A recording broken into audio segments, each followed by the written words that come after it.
the official cheat sheet here. Although I've worked with Joe before. Joe used to work with us in the lab at Sophos, and we'd like to welcome him here to track 2 for our talk on two-factor authentication. And maybe you'll contradict some of the things I talked about during my podcast downstairs earlier on multi-factor authentication. And we'd love to have a healthy debate over that. And and on that note, I'll hand things back over to Joe. Thanks, Joe. Hi, everyone. Mic's okay? Okay. I'll take that as a yes.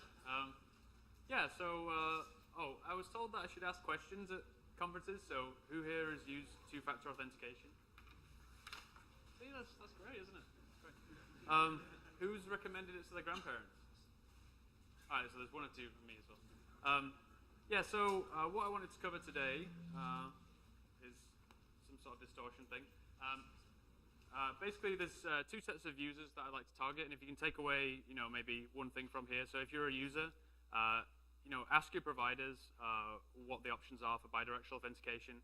I'll go through some of the attacks, and I'll go through some of the defenses that I'm proposing, and hopefully that might persuade you at least the question has to be asked. I'm not suggesting that the technology I'm saying as a defense would be something you'd want, but just ask the question if they have something to provide bidirectional for you. And for developers and security experts, just hardening the server is not really good enough these days. You have to think about protecting the users, giving them tools to know that they're talking with a legitimate source. Hand waving that TLS is enough is also that's not good enough. Give them the tools for that. So the type of two-factor auth that I'm planning to talk about today is the offline type. So I'm not going to cover anything to do with SMS stuff or push-based. Specifically talking about event-based one-time pads. So that would be like Google Authenticator or Authy or something like that. So I'm just going to dive into a quick overview of how that works. I'm sure like most of you already know how these work, but I'd like to just get everyone to the same kind of baseline before I talk about some of the attacks and defenses. Is that okay for everyone to see? Can you see that okay? Well, at the back, you could come further down. All right, okay, cool. Right, so in 2005-ish, there was an RFC that came out to describe counter-based two-factor. And most of these schemes depend on hash-based message authentication code. If you want to look that up, there's just some key properties of that differ from a basic hash in terms of it doesn't get collisions under truncation, which is one of the key things that we're looking for here, which allows you to have just like a 6-digit code instead of having to have the full 20 characters. So that's one of the strengths of the HMAC and why they use it in this case. So they take the HMAC, which is just a keyed hashing algorithm, and they hash that with a counter. And the thing that's transferred at the beginning might be through like a QR code or something like that. And that would give you the counter, and it would give you the secret, and that's just a symmetric secret that's shared between you and the server. And that's the type of thing that's in your Google Authenticator is the thing that it stores. Then in 2011, they made a variant of this called time-based one-time pads. Uses pretty much the same setup, except for the counter, it uses the current time from epoch in Unix time, minus the time that you first registered or first set up your two-factor authentication token with the server, divided by a period, which could be like 60,000 milliseconds, something like that. Just that gives you the rotation of the code. And then this symbol is just a mathematical symbol for floor, just to make sure that the algorithms take in an integer value. So those are the kind of 2 types there. What I wanted to discuss is the problem. So the original problem that these things were designed to address was to make sure that when credential dumps happened, that someone couldn't use those to brute force the server because you had a static value, but then you also had this ephemeral thing that was always changing.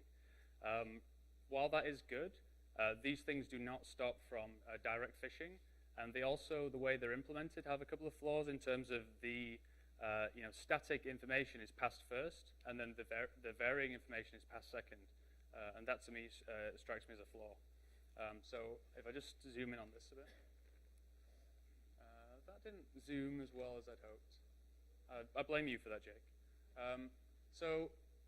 Say we've got a legitimate site, live.com, which would be like Outlook, Hotmail, what have you.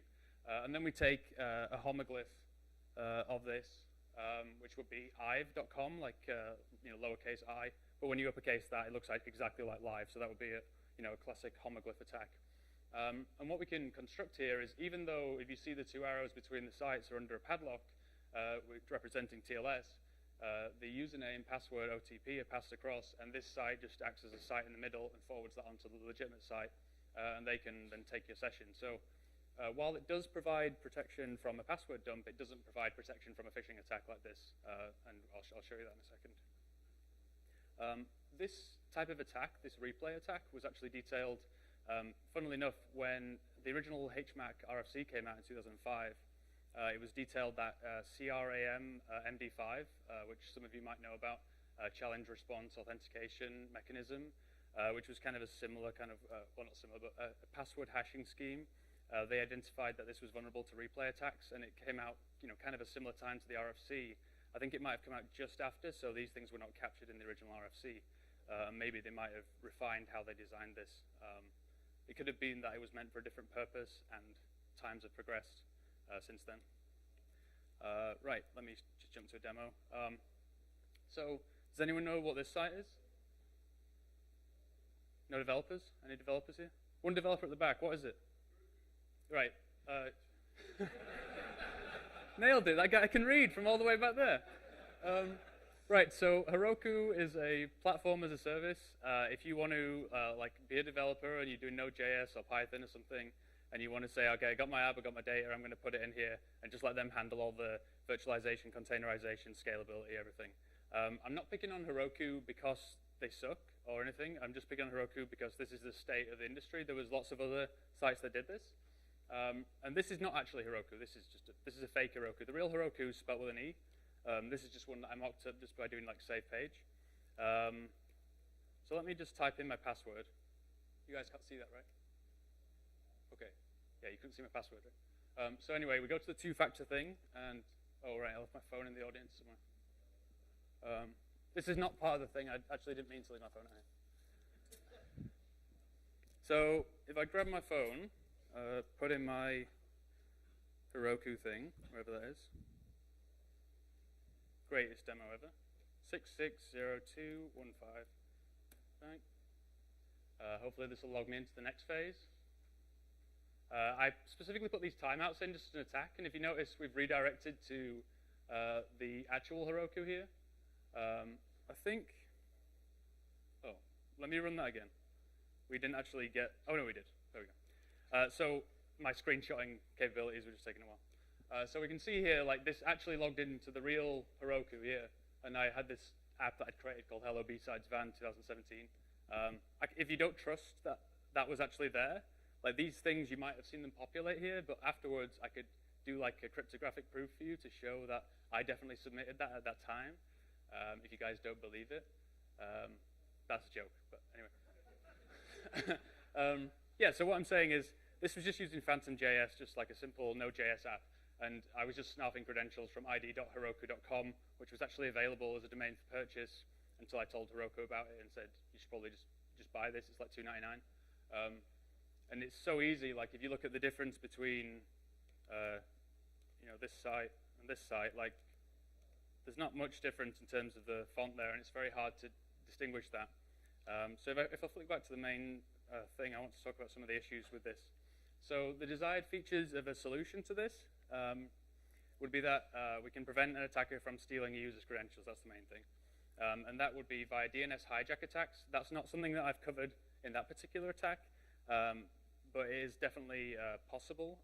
It becomes a bit more challenging with TLS to do a DNS hijack attack, but it's not outside the bounds of an actual attacker to do that.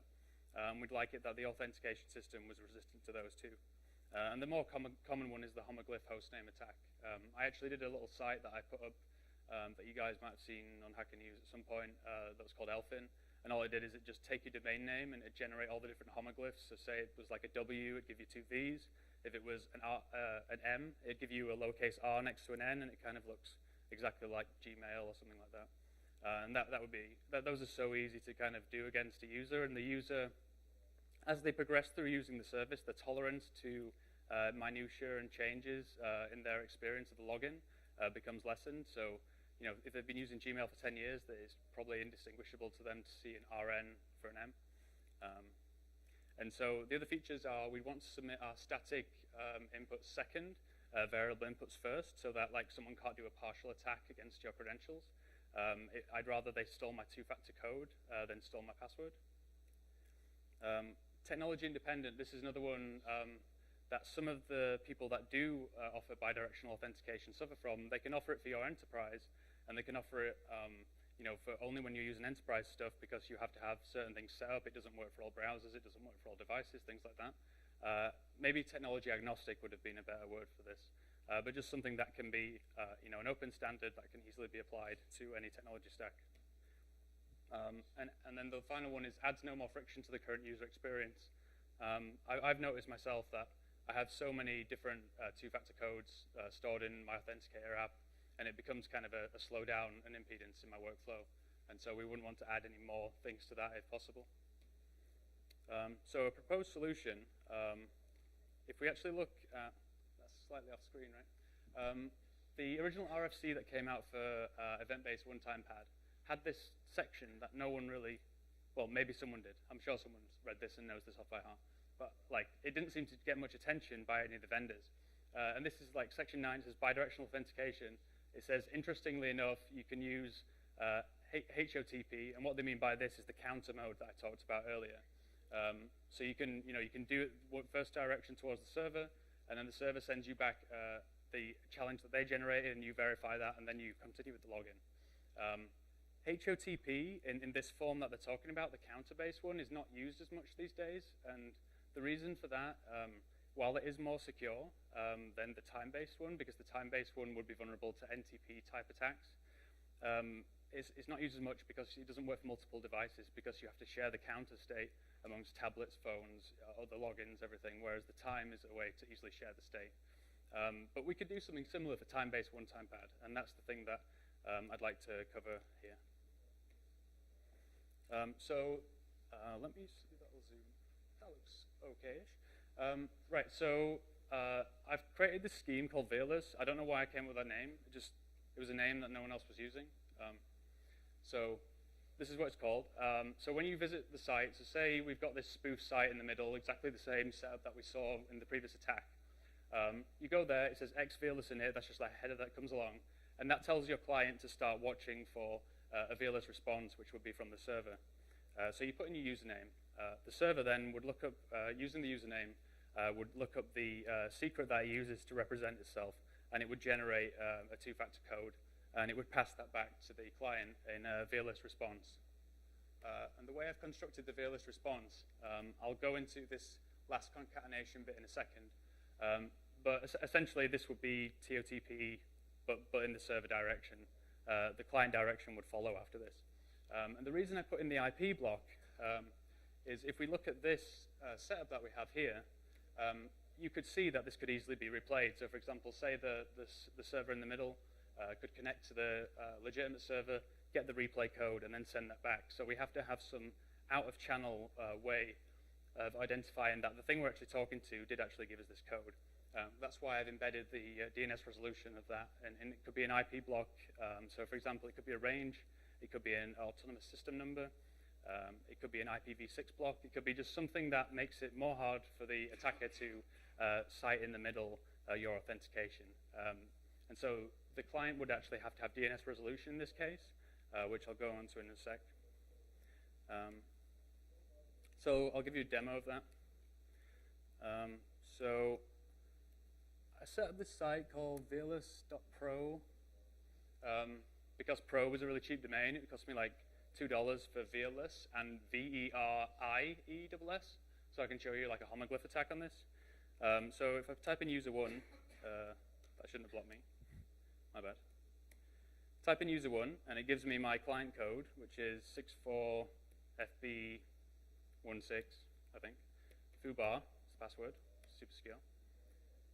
And then it logs me in, right? So then say I go to the other one, which would be various.pro, just log in, say they gave me this.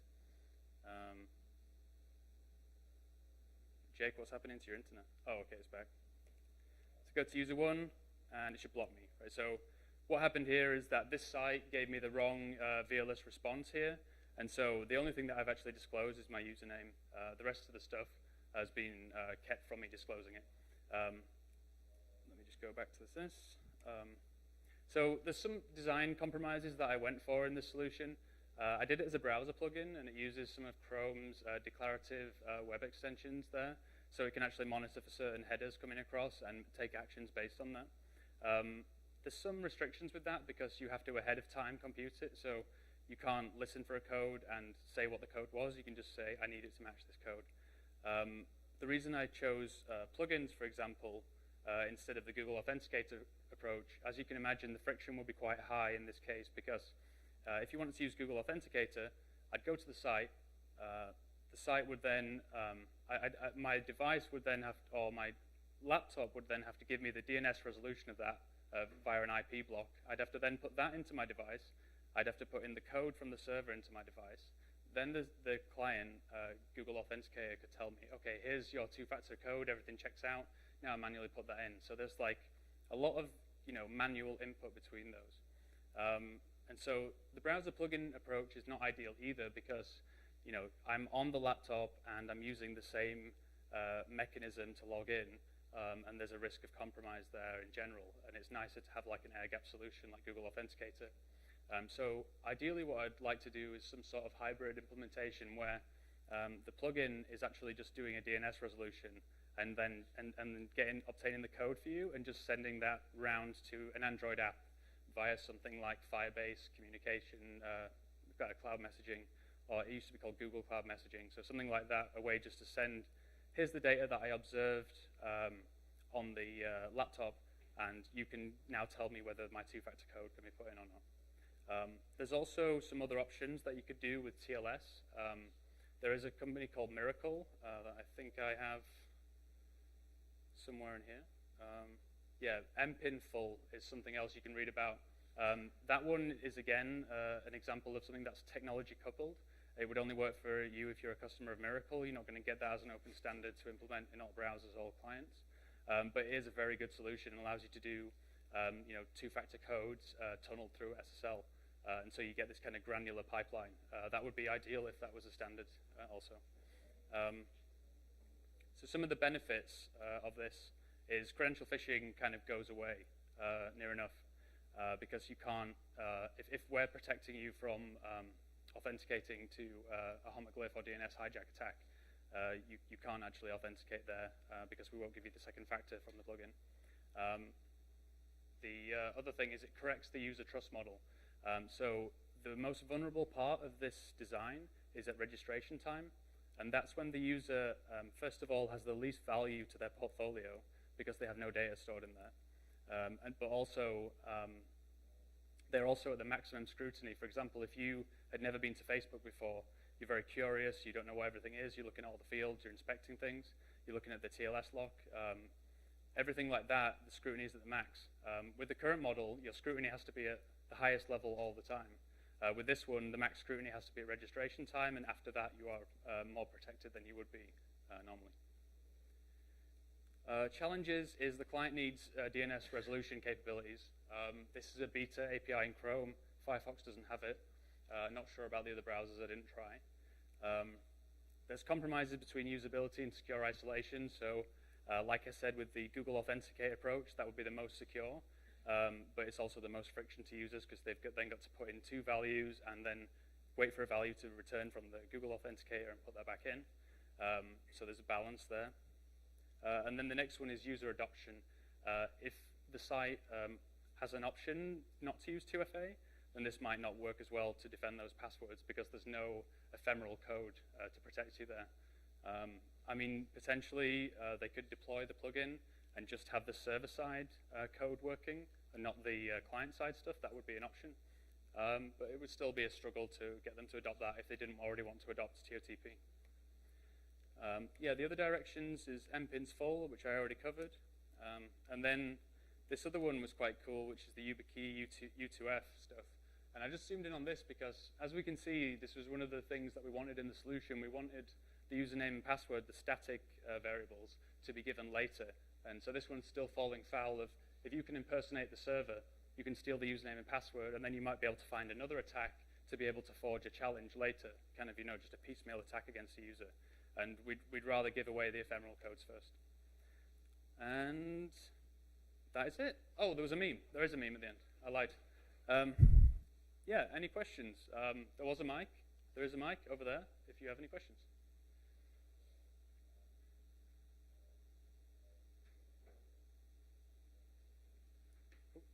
I was going to close it, but... What's your take on Microsoft Authenticator and other cloud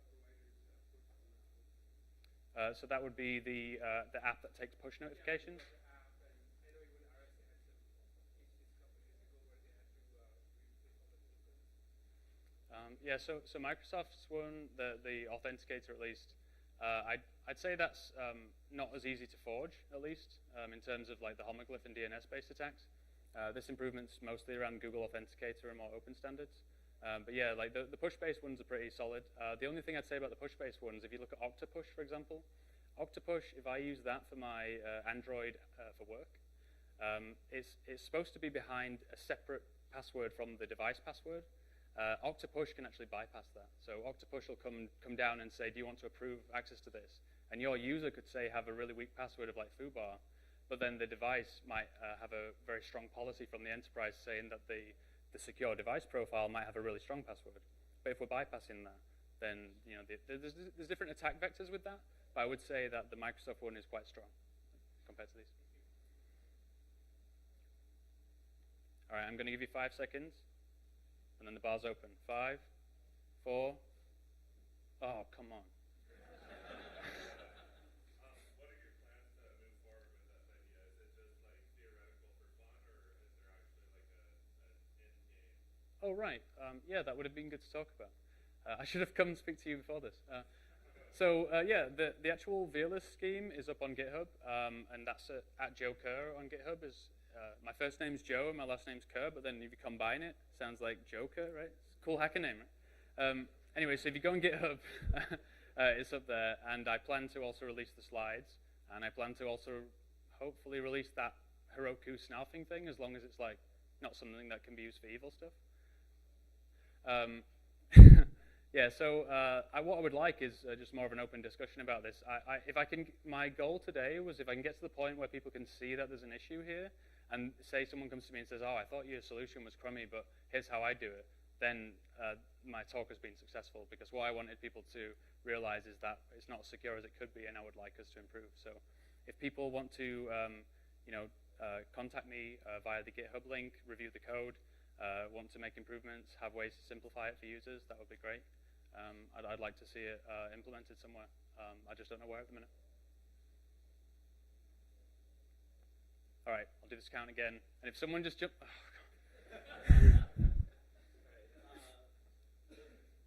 Oh, do you want me to remove that? There, the gnome's gone.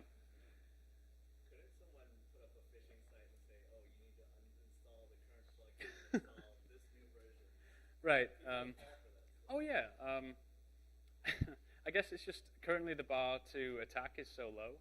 I mean, that would be the next level of that. And then how do you integrity protect the plugin? I mean, you could make it so that the policy on the actual site was so strict that it didn't actually take a password, it only took these bi-directional ephemeral codes.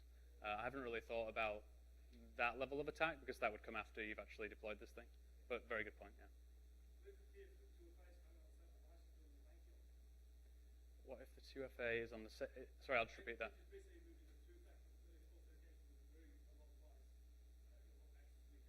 Right, so the question was, what if you're using two-factor authentication and it's on the same device that you're using for the primary factor? That would definitely not be recommendable. And that's one of the problems with like SMS, for example. If you're using, or HSBC, as the gentleman said back there.